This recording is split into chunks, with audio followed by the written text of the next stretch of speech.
بسم اللہ الرحمن الرحیم نحمد ونصلی علی رسول الکریم اما بعد فاعوذ باللہ من الشیطان الرجیم بسم اللہ الرحمن الرحیم۔ قرآن کی تفسیر کر رہے ہیں، سورہ یونس پر پہنچے ہوئے ہیں اور آج پہلی آیت سے شروع کرتے ہیں سورہ یونس کی۔ اعوذ باللہ من الشیطان الرجیم، بسم اللہ الرحمن الرحیم۔ الف لام را تلک آیات الکتاب الحکیم اکان للناس عجبا ان اوحینا الى رجل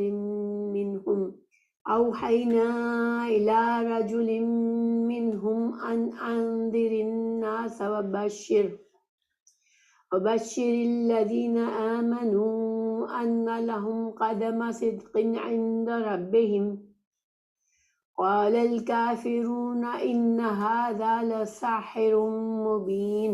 ان آیت کا ترجمہ ہے الف لام را، یہ کمال حکمت والی کتاب کی آیات ہیں۔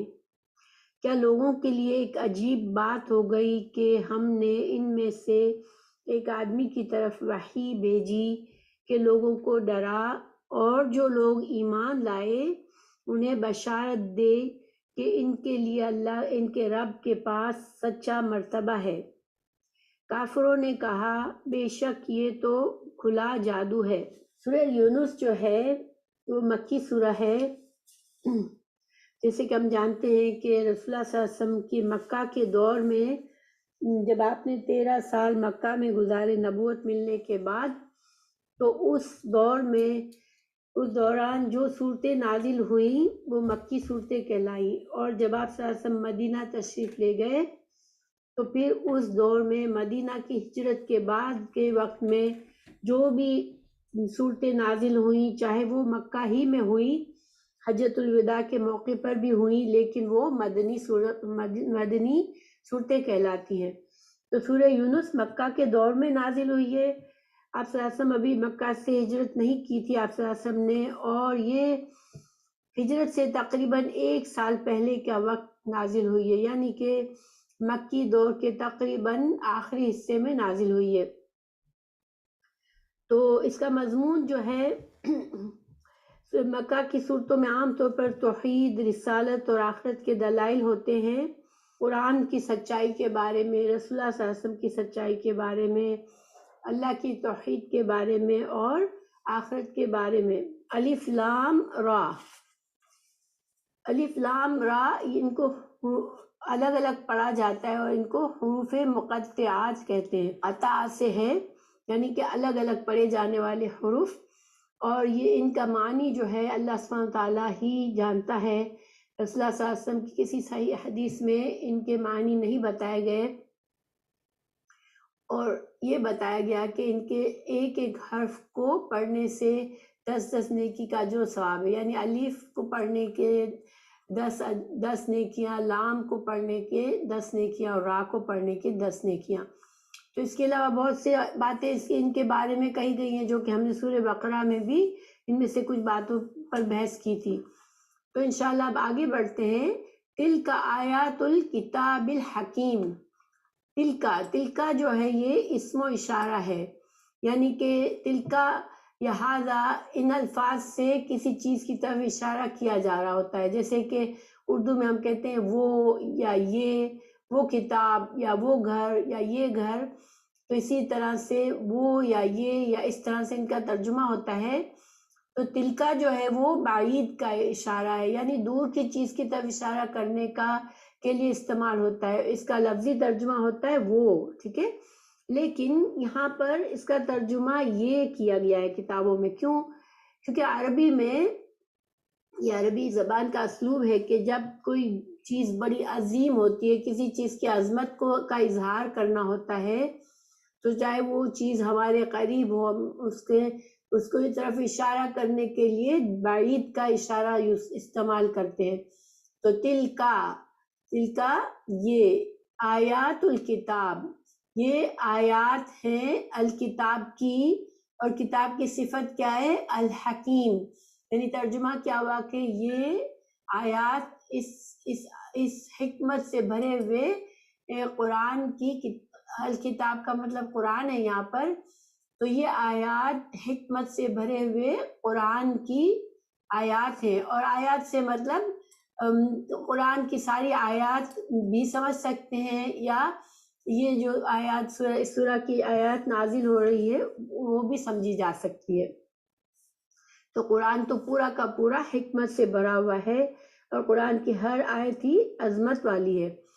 تو اللہ سبحانہ تعالیٰ نے اس سورہ کا آغاز قرآن کا پرزور انداز میں قرآن کے بارے میں بتایا کہ یہ قرآن جو ہے کوئی معمولی کتاب نہیں ہے، یہ اللہ کی طرف سے یہ کتاب جو ہے وہ اللہ کی کتاب ہے اور حکمت سے بھری ہوئی ہے۔ تو حکمت کا کیا مطلب ہے؟ حکیم کا مطلب ہوتا ہے حکمت والی چیز، ٹھیک ہے، اور دانائی والی چیز، یعنی جس میں بہت ہی سمجھ بوجھ ہو، بہت گہری بات ہو، حکمت والی بات ہو، یا کوئی بات ایسی محکم بات کہ اس میں کوئی خطا نہ ہو، کوئی غلطی نہ ہو، اور عقل کے خلاف نہ ہو، نہ اس میں کوئی کمتر درجے والی بات ہو، کوئی معمولی بات نہ ہو، بڑی عظیم بات ہو، انسان کی عقل اور دانش پر مبنی ہو، یعنی کہ انسان اس کو جب پڑھے تو ایک عقل مند انسان اس کہے کہ ہاں واقعی میں یہ بہت عظیم بات ہے، بہت ہی صحیح بات ہے۔ پھر انتہائی محکم اور مضبوط اس کا مطلب بھی لیا گیا ہے، اور محکم جو ہے وہ قرآن کے جو احکامات ہے وہ قائم رہنے والے، وہ مضبوط ہے، یہ قیامت تک لوگوں کے لیے عمل کرنے والے ہیں۔ یہ مضبوط اور واضح احکامات ہیں جس کو جب انسان پڑھتا ہے تو سمجھتا ہے کہ ہاں مجھے یہ کام کرنا چاہیے، یہ کام میرے لیے صحیح ہے، یہ ضروری کام ہے۔ پھر اللہ تعالیٰ نے جو قرآن کے اوپر جو اعتراض کرنے والے تھے، یعنی کہ اس وقت جو قریش تھے، مشرکین مکہ تھے، سب سے پہلے جو قرآن پر اعتراض کرنے والے تھے وہی تھے، اور اس کے بعد دنیا میں بعد میں جو بھی اعتراضات کرتا ہے ان کے لیے ان کے سامنے اللہ سبحانہ تعالیٰ نے قرآن کا دفاع کیا ہے، پرزور انداز میں قرآن کا دفاع کیا ہے۔ اب ہم آگے بڑھتے ہیں۔ اکان للناس عجبا، اللہ تعالیٰ فرما رہے ہیں کہ کیا کانا ہے للناس لوگوں کے لیے، عجباً کیا لوگوں کے لیے یہ بہت حیرت انگیز بات ہے، بہت عجیب بات ہے، اس پر لوگوں کو یقین نہیں آ رہا ہے کیا کہ اوحینا کہ وحی کی ہم نے الی رجل ایک شخص پر، منہم جو کہ ان میں سے ہی ہے، یعنی کہ انسانوں کی جنس سے ہی ہے، یہ رسول صلی اللہ علیہ وسلم انسانوں میں سے ہی ہے، انذر الناس، اور اللہ تعالیٰ نے رسول اللہ صلی اللہ علیہ وسلم کو یہ منصب دیا کہ انذر الناس کے لوگوں کو ڈراؤ، لوگوں کو خبردار کرو، وبشر الذین، اور خوشخبری دو، آمنو جو ایمان لائے۔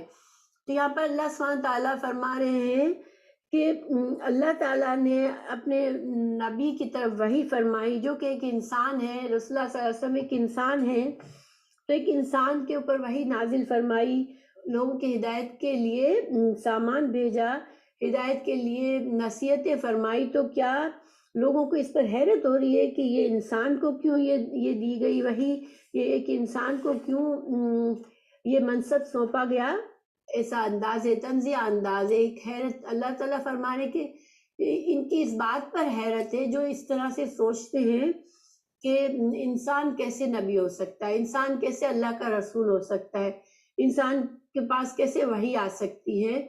تو اللہ تعالیٰ فرما رہے ہیں کہ ان کے اس بات پر تعجب ہے کہ یہ ایسی بات کر رہے ہیں جس کو یعنی عقل کے خلاف بات کر رہے ہیں، کیونکہ اللہ سبحانہ تعالیٰ کا ہمیشہ یہ طریقہ رہا ہے کہ انبیاء کرام انسانوں میں سے ہی چنے ہیں، اللہ تعالیٰ نے تمام انبیاء کو انسانوں کو ہی انبیاء کرام کا منصب سونپا، کیونکہ ایک نبی کا مقصد ایک نبی کے آنے کا مقصد یہ ہوتا ہے کہ وہ اللہ کے پیغام کو وحی کے ذریعے اس کو ملتا ہے، نہ صرف وہ لوگوں تک پہنچاتا ہے بلکہ وہ خود بھی اس کے مطابق اپنی زندگی گزار کے ایک عملی نمونہ پیش کرتا ہے اپنے لوگوں کے لیے، تاکہ لوگ اللہ کے دین پر چل سکے۔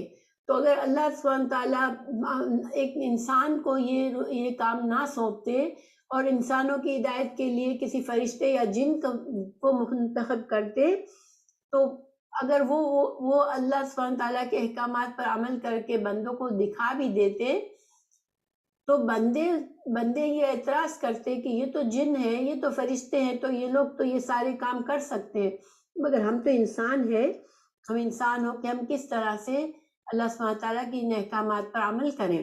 گویا کہ یہ ضروری تھا کہ اللہ سبحانہ تعالیٰ انسانوں میں سے ہی ایک انسان کو ایک رسول کی ذمہ داری دے، تاکہ وہ لوگوں کو اللہ کا پیغام پہنچائے اور لوگوں کو اپنے برے انجام سے بچائے۔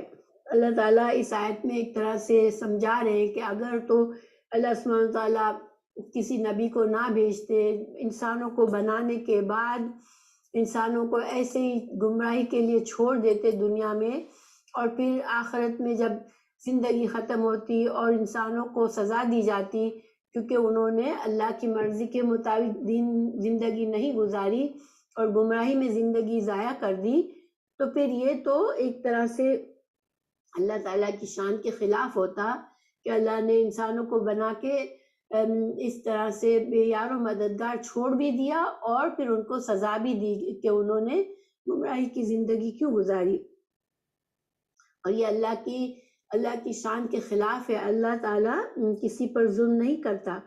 قرآن میں دوسری جگہوں پر بھی مشرکین کا پچھلے انبیاء کے ساتھ بھی یہی رویہ تھا اور ان کا یہی اعتراض تھا کہ اللہ تعالیٰ نے ایک انسان کو کیسے رسول بنا کر بھیج دیا۔ سورہ تغابن میں ہے، آیت نمبر 6 میں، بشر یہدوننا، مشرکین نے پوچھا کہ ایک دوسرے کو جسے طنزیہ انداز میں، مزاحیہ انداز میں کہا کہ کیا آدمی اب ہمارے لیے ہادی بن کر آئے ہیں، یعنی ہم کو ہدایت کا سامان کیا اب آدمیوں کے ذریعے ملے گا؟ کیا ہم ایک آدمی رسول جو کہ آدمی، ہم کیا اس کی بات مانیں گے؟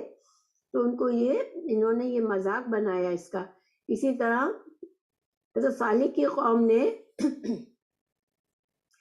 یہ اعتراض کیا جو کہ قرآن میں موجود ہے، القمر آیت نمبر 25 میں، القی الذکر علیہ من بیننا، کہ کیا ہماری قوم میں سے کیا اللہ تعالیٰ کو یہی حضرت صالح ملے تھے کہ ان کو نبی بنا دیا ہم پر، اور ہم ہدایت کے احکامات ہمارے لیے اس نبی کے ذریعے بھیج دیے، اس کو نبی بنا کر اس انسان کے ذریعے ہمارے لیے ہدایت کا سامان بھیجا ہے، کیا اللہ کو یہی ملا تھا؟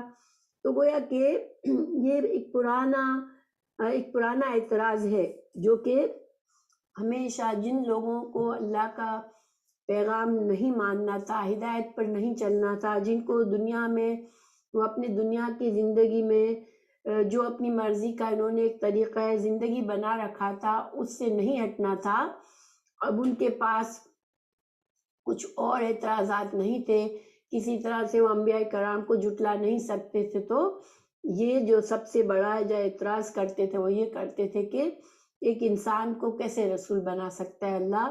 یہ تو آدمی تو ہماری طرح کا ہے، یہ تو کھاتا ہے، یہ پیتا ہے، یہ بازاروں میں جاتا ہے۔ رسول اللہ صلی اللہ علیہ وسلم کے بارے میں بھی انہوں نے یہ اعتراضات کیے کہ ایسا انسان ہمارے لیے ہادی کیسے ہو سکتا ہے اللہ کی طرف سے۔ اپنے سوال سے نبی صلی اللہ علیہ وسلم کو یا قرآن کی عظمت کو کم کرنا چاہا، اللہ تعالیٰ نے ان کو نیچا دکھانے کے انداز میں ہی جواب دیا کہ کیا عجیب بات تو یہ ہوتی کہ اللہ نہ بھیجتا کسی ہادی کو ہدایت کے لیے، یا پھر اللہ تعالیٰ رسولوں کے فرشتوں کو یا جنوں کو ہدایت کے احکامات دے کر ان کو بھیجتا اور لوگوں کے لیے عمل کا نمونہ فرشتوں کو جنوں کو بناتا، تو وہ بات عجیب ہو جاتی۔ اللہ سبحانہ تعالیٰ نے قرآن میں کئی جگہ یہ بات واضح فرمائی ہے کہ یہ اللہ کا ایک احسان ہے کہ اللہ تعالیٰ انسانوں کو ہی انبیاء کرام کا منصب دیتے ہیں۔ سورہ آل عمران آیت 164 میں اللہ تعالیٰ نے فرمایا، بے شک مسلمانوں پر اللہ تعالیٰ کا بڑا احسان ہے کہ انہی میں سے ایک رسول ان میں بھیجا جو انہیں اس کی آیتیں پڑھ کر سناتا ہے، وہ انہیں پاک کرتا ہے اور اپنی کتاب اور حکمت سکھاتا ہے۔ یقیناً یہ سب اس سے پہلے کھلی گمراہی میں تھے، تو دیکھیے رسول صلی اللہ علیہ وسلم کا منصب میں کیا کیا چیزیں تھی اس میں بتایا گیا اس آیت میں کہ آپ صلی اللہ علیہ وسلم نہ صرف اللہ تعالیٰ کی آیتیں پڑھ کر سناتے تھے اور بلکہ صحابہ کرام کا تزکیہ فرماتے تھے، ان کی بری عادتیں ان کو بتاتے تھے، ان کے اندر اچھے اخلاق پیدا کرتے تھے، عملی طور پر قرآن کو سکھاتے تھے، خود بھی قرآن کے مطابق زندگی گزار کر ان کو سکھاتے تھے، پھر ان کو حکمتیں سکھاتے تھے۔ تو یہ سارے کام ایک فرشتہ یا جن نہیں کر سکتا تھا۔ اللہ تعالیٰ نے اپنے اس عمل کو احسان بتایا لوگوں پر کہ اللہ تعالیٰ بندوں کی آسانی کے لیے بندوں ہی کو میں سے چن کر رسول بناتا ہے۔ دوسری جگہ اللہ تعالیٰ نے فرمایا سورہ توبہ 128 میں، تمہارے پاس ایک ایسے پیغمبر تشریف لائے ہیں جو تمہاری جنس سے ہیں، یعنی انسان ہے۔ تو یہ اس طرح اور جگہوں پر بھی اس طرح کے دلائل موجود ہیں کہ انبیاء کرام اللہ تعالیٰ نے مردوں ہی میں سے انبیاء کرام کو چنا ہے اپنے۔ پھر آگے اب اللہ تعالیٰ مزید فرما رہے ہیں وَبَشِّرِ الَّذِينَ آمَنُوا أَنَّ لَهُمْ قَدَمَ صِدْقٍ عِنْدَ رَبِّهِمْ۔ اب اللہ سبحانہ تعالیٰ نے ان کے معاملے کو وہیں چھوڑ دیا، ان مومنوں کا ذکر فرما رہے جنہوں نے اللہ کے پیارے نبی صلی اللہ علیہ وسلم کے پیغام کو قبول کیا، وہ ایمان لائے اللہ پر، اللہ کے رسول صلی اللہ علیہ وسلم پر، پھر انہوں نے کیا کیا، أَنَّ لَهُمْ قَدَمَ صِدْقٍ عِنْدَ رَبِّهِمْ۔ ایسے لوگوں کے لیے اللہ تعالیٰ نے فرمایا قدم صدقن ہے۔ قدم صدقن کیا ہے؟ پیش قدمی کرنا، آگے بڑھنا، ٹھیک ہے؟ تو پیش قدمی کرنا یا پھر درجات کو کی بلندی کو بھی کے لیے بھی استعمال کیا گیا ہے۔ تو جو قدمہ یعنی آگے قدم بڑھانا، یعنی کہ بلند درجات حاصل کرنا۔ تو اور صدقین کا مطلب ہے سچا، ٹھیک ہے، سچ۔ اور یہاں پر صدقین جو ہے وہ مصدر ہے۔ تو قدمہ صدقین مصدر کو جب استعمال کیا جاتا ہے اسم کی جگہ تو اس میں مبالغہ آ جاتا ہے، یعنی کہ سراپا سچ ہے یہ جو ان کے لیے، جو آگے ان کے لیے ہے وہ سراپا سچ ہے، یعنی کہ بہترین ان کا جو مستقبل ہے وہ بہترین مستقبل ہے۔ جسی طرح دیکھیں ایک اگر عادل انسان ہو، اس کو عدلن کہہ دیا جائے، عدلن جو ہے وہ مصدر ہے اور عادل کا مطلب ہوتا ہے عدل کرنے والا انسان، لیکن وہ اتنا زیادہ عدل کرنے والا ہے کہ اس کو مبالغے سے اگر بتانا ہے تو عربی میں عدلن کہتے ہیں، یعنی کہ یہ تو سراپا عدل اور انصاف ہے یہ آدمی تو۔ اسی طرح ایک عالم ہے علم رکھنے والا، لیکن اس کا علم اتنا پختہ ہے کہ اس کو علم کہہ دیا جائے تو علم مصدر ہے، تو اس سے مبالغہ آتا ہے کہ یہ انسان تو سراپا علم ہے جیسے۔ تو اسی طرح صدقین جو ہے وہ مصدر استعمال ہوا ہے صادق کی جگہ پر، ٹھیک ہے۔ قدم صادق، سچا قدم، سچی پیش قدمی کو قدم صدقین کہا گیا ہے۔ اب اس قدم صدقین کے لوگوں نے مختلف علماء نے مختلف معنی بھی کیے ہیں۔ جیسے دیکھیں مثال کے طور پر پیچھے ہمیں بتایا گیا کہ جن لوگوں نے رسول اللہ صلی اللہ علیہ وسلم کے اس پیغام حق کے پیغام کو قبول نہیں کیا، وہ بس باتیں بنانے میں رہ گئے، لیکن جو مسلمان جو ایمان لے آئے انہوں نے کیا کیا، وہ آگے بڑھے، اس مقام سے ان کے درجات بلند ہونا شروع ہوئے۔ ایمان لانے کے بعد پھر انہوں نے رسول اللہ صلی اللہ علیہ وسلم کی تعلیمات سے اپنا تزکیہ کیا، نیک اعمال کیے، نمازیں پڑھی، روزے رکھے، صدقہ خیرات کیا۔ تو جب انہوں نے یہ سارے نیک اعمال کیے، اپنے اس مقام پر جہاں تھے جہالت کے مقام پر، وہاں سے وہ کہیں آگے بڑھ گئے، انہوں نے پیش قدمی کی اس مقام سے۔ پھر اللہ سبحانہ تعالیٰ نے بھی پھر ان کے اس ایمان لانے اور نیک اعمال کرنے کی وجہ سے اللہ تعالیٰ نے آخرت میں ان کے لیے اجر و ثواب ان کے نصیب میں لکھ دیا، تو ان کو اجر و ثواب ملا اور ان کے لیے رسول اللہ صلی اللہ علیہ وسلم کی شفاعت بھی ان کو ملے گی اور ان کے لیے جنت میں بلند مرتبے ہیں۔ تو یہ صحیح معنوں میں حقیقی پیش قدمی یہ ہے جو انہوں نے کی، ایمان لانے کے بعد وہ کہاں سے کہاں پہنچ گئے، بلندیوں پر پہنچ گئے، جنت کے بلند مقامات تک پہنچ گئے۔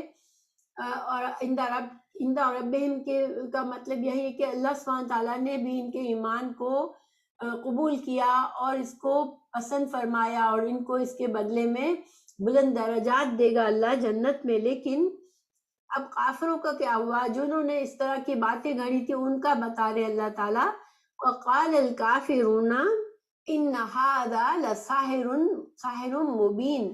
اب کافروں کو دیکھیں، وہ کسی طرح رسول اللہ صلی اللہ علیہ وسلم کو جھوٹا نہیں کہہ سکتے تھے، کیونکہ وہ صادق اور امین مشہور تھے۔ وہی لوگ تھے جو کل تک آپ صلی اللہ علیہ وسلم کو صادق اور امین کہتے تھے، آپ کی عزت کرتے تھے، تو اور قرآن کو بھی جھوٹا نہیں کہہ سکتے تھے، کیونکہ انہوں نے قرآن کو جب وہ سنتے تھے تو ان کے دلوں پر اثر ہوتا تھا، وہ سمجھتے تھے کہ یہ عظیم کلام جو ہے وہ کوئی کسی بندے کا، کسی انسان کا کلام نہیں ہے۔ مگر ان کو صرف کیا چیز روکتی تھی؟ جو دنیا میں ان کو اللہ تعالیٰ نے نعمتیں دے رکھی تھی اور جو انہوں نے اپنے لیے بڑا مقام بنا لیا تھا، وہ اس کو کسی حال میں اس کو نہیں چھوڑنا چاہتے تھے۔ وہ ایمان لا کر ان کو یہ ڈر لگتا تھا کہ ہمیں عاجزی اختیار کرنی پڑے گی، ہم جو جس شان سے ہم نے ایک بڑی شان ہے ہماری، ہم کو عاجزی اختیار کرنی پڑے گی اور ہمیں سارے لوگوں کے برابر ہو جائیں گے۔ ہم جو غلام ہیں، جو نچلے طبقے، ان کے نزدیک جو نچلے طبقے کے لوگ ہیں، ہم تو ان کے جیسے ہی ہو جائیں گے اور ایک آدمی کی پیروی کریں گے، ہم رسول اللہ صلی اللہ علیہ وسلم کی پیروی کریں گے۔ تو یہ چیزیں ان کے تکبر نے ان کو ان چیزوں کی اجازت نہیں دی، اور دنیا کی محبت نے ان کو اپنے اس رتبے اور مال اور مقام کو چھوڑنے کی اجازت نہیں دی۔ تو اب وہ کیا انہوں نے کیا کہ بس جھوٹ گھڑنے میں ہی رہ گئے کہ اب کچھ نہیں سمجھ آیا تو کہہ دیا کہ یہ تو جادوگر ہے، کھلا جادوگر ہے، کیونکہ اب ان کے خود سمجھ نہیں آ رہا تھا کہ یہ ہم کس طرح سے جھوٹ لائیں۔ تو پھر انہوں نے رسول اللہ صلی اللہ علیہ وسلم کو نعوذ باللہ جادوگر کہہ کر بس اپنے آپ کو تسلی دے دی، حالانکہ وہ جانتے تھے کہ رسول اللہ صلی اللہ علیہ وسلم کے اوصاف جو ہیں وہ اتنے عظیم اوصاف کے انسان ہے کہ وہ جادوگر اس طرح کے نہیں ہوتے ہیں۔ تو بہرحال اللہ تعالیٰ یہاں ایک طرح سے مقابلہ بتا رہے ہیں، کمپیریزن ہے۔ دیکھیں، ایک طرف تو مسلمان مومن ہے جو کہ بلند درجات تک پہنچ گئے، اور ایک طرف یہ کافر ہیں جو کہ اپنے جھوٹ گڑنے میں ہی اپنی زندگی کو گزار دیا، اور دنیا میں بھی ذلیل ذلت کی موت مرے اور آخرت میں بھی جہنم ان کے نصیب میں آئی۔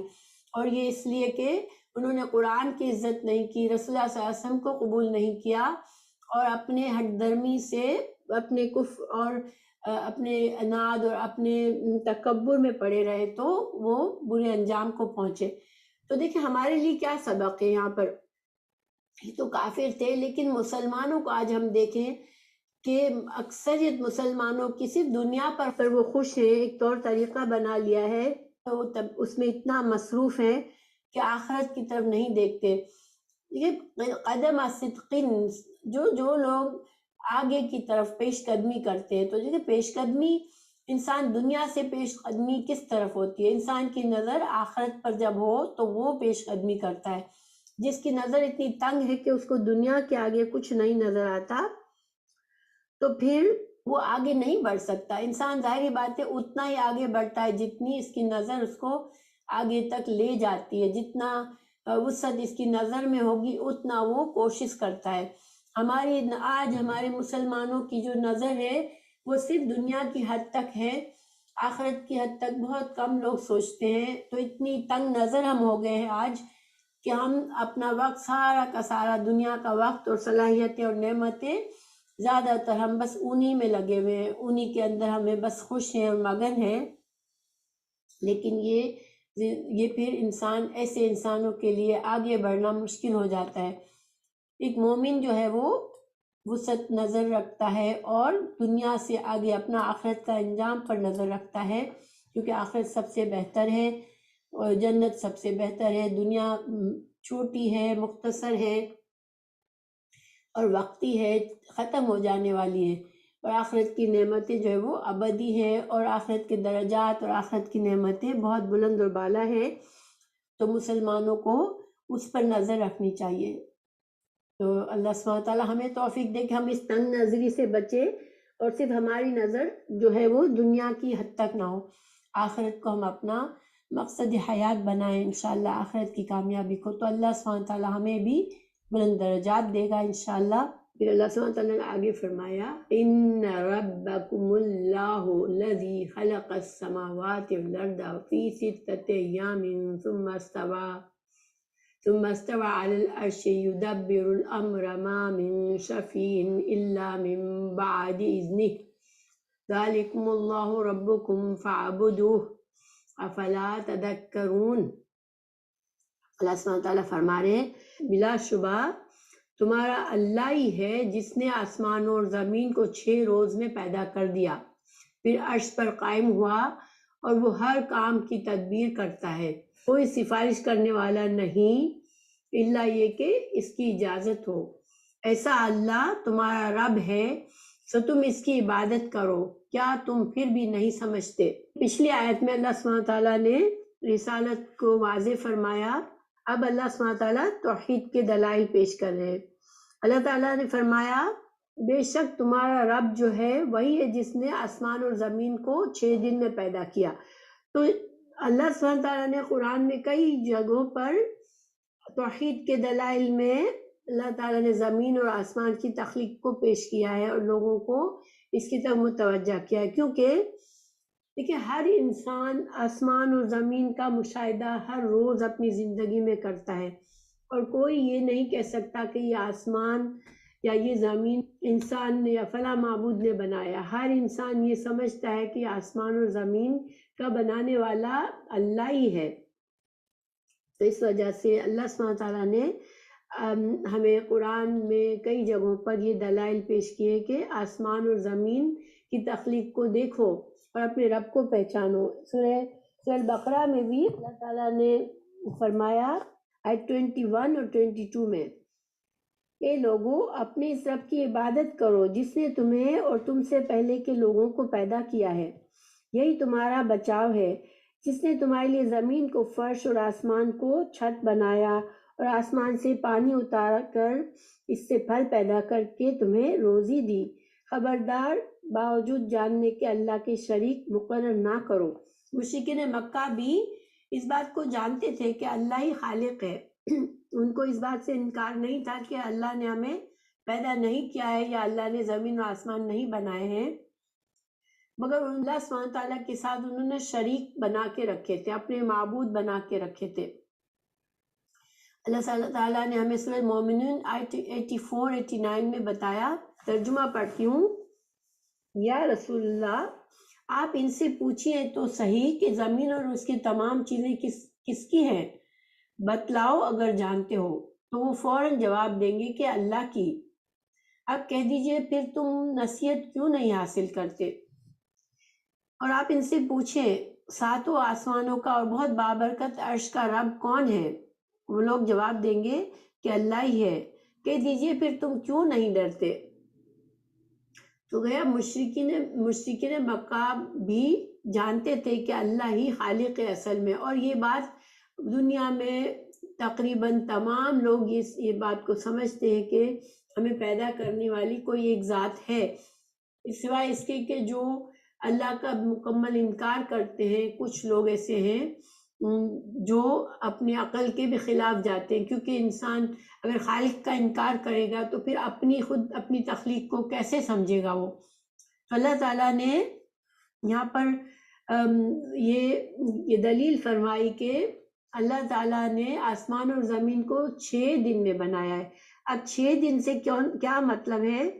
تو دیکھیں 6 دن کے بارے میں علماء نے 2 باتیں کہی ہیں، 2 اقوال ہیں۔ ایک تو یہ کہ جس طرح ہمارے دن اور رات ہیں اسی طرح کے 6 دن اور رات میں اللہ تعالیٰ نے زمین اور آسمان کی تخلیق فرمائی۔ لیکن پھر قرآن میں سورہ حج میں ہے کہ بے شک ایک دن تیرے رب کے پاس 1000 سال کے برابر ہے، یعنی جو اللہ تعالیٰ کے پاس کا ایک دن ہے جو وہ ہمارے یہاں کے 1000 سال کے برابر ہے۔ تو بہرحال دونوں اقوال موجود ہیں کہ اللہ تعالیٰ کے جو دنوں کی شمار ہے وہ ہم سے الگ ہے۔ ہمارا اللہ سبحانہ تعالیٰ کا ایک روز، اللہ کے تخلیق کا جو ایک دن تھا وہ ہمارے 1000 سال کے برابر تھا۔ اصل بات یہ سمجھنے کی کہ اللہ نے 6 دن میں بنایا، مگر اللہ تعالیٰ تو وہ ذات ہے کہ صرف کلمہ کن سے بنا سکتا تھا، کن فیکن، اللہ تعالیٰ کن فرماتے اور سب کچھ بن جاتا. لیکن اللہ تعالیٰ ہمیں یہاں بتا رہے ہیں کہ اس زمین و آسمان کو، اس کائنات کو، انسانوں کو اللہ تعالیٰ نے بڑی تدبیر سے بنایا ہے، بہت زیادہ حکمت اور بتدریج بنایا ہے.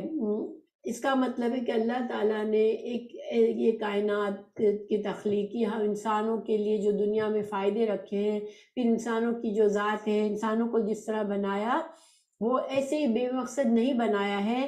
اللہ تعالیٰ نے بڑی حکمتوں سے اور بڑے تدریج سے اور آہستہ آہستہ کر کے بنایا ہے. تو پھر یہ چیزیں اگر انسان سوچتا ہے کہ یہ سب کچھ سے بے مقصد ہے، دنیا میں پیدا ہو جانا، پھر دنیا میں اپنا جو دل چاہے کرو، پھر دنیا سے ختم ہو اور زندگی ختم ہو گئی، اگر ایسا ہی ہوتا تو پھر یہ چیز ایسے نہ ہوتی کہ اللہ تعالیٰ نے اللہ تعالیٰ نے قرآن میں بھی یہ فرمایا ہے کہ صرف کھیلنے کے لیے نہیں بنایا ہے، اللہ تعالیٰ نے حکمت سے بنایا ہے اور مقصد سے بنایا ہے، اور انسانوں کو اس مقصد کو سمجھنا ہے کہ ہماری تخلیق کیوں ہوئی ہے، انسانوں کا کیا مقصد ہے اس دنیا میں، اللہ تعالیٰ ہم سے کیا چاہتا ہے، اور وہ ہمیں قرآن سے ہی پتہ چلے گا. اس آیت میں بھی اللہ تعالیٰ نے ہمیں مزید آگے اپنا مقصد حیات کو بتایا ہے. پھر اللہ تعالیٰ نے فرمایا کہ 6 دن میں بنانے کے بعد ثم استوى علی العرش، پھر اللہ سبحانہ تعالیٰ عرش پر مستوی ہو گیا، اور اس کے بعد عرش سے یدبر الامر، اللہ تعالیٰ نے اپنی مخلوق کو بنا کر غافل چھوڑ نہیں دیا، بلکہ اپنے عرش سے اللہ تعالیٰ اس کائنات کا پورا تدبیر فرما رہا ہے، اللہ تعالیٰ اس کائنات کا انتظام چلا رہا ہے. اللہ تعالیٰ اپنی مخلوق کو بے یار و مددگار نہیں چھوڑا ہے، بلکہ ہمارے تمام معاملات کا حساب کتاب ہو رہا ہے، ہمارے تمام معاملات کو دیکھا جا رہا ہے اور ہماری دعاؤں کو قبول فرماتا ہے. اللہ تعالیٰ ہماری ضرورتوں کو پورا کرتا ہے اس دنیا میں. تو اللہ سبحانہ تعالیٰ نے نہ ہی ہمیں بے یار و مددگار چھوڑا، نہ ہی اپنا کوئی نائب مقرر کر کے اس کو سونپ دیا کام کہ کسی مخلوق میں سے کسی کو اللہ تعالیٰ نے اختیارات دے دیے کہ وہ اس کائنات کا انتظام سنبھالے.